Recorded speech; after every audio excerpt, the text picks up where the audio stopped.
Hello, I'm in a 2012 Chevy Malibu, and today I'm going to show you how to toggle between your odometer and then trips A and B, as well as reset the mileage. So first, make sure your vehicle's on, which this is, and then we're going to use this info button and then these buttons as well, but primarily this info. So as we click info, you can see here it's scrolling between your options. So here's our mileage, and then for trip A, let's say we want to reset this. Now we're just gonna press and hold the set button.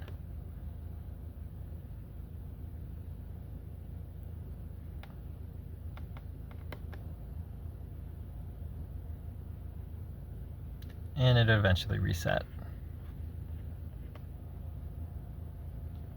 So I was actually using this button here. So the info to scroll, and then this arrow here reset it as I just held it. So again, to go to trip B, and then you just press and hold. That's it. I hope this is helpful. Hope you have a great day.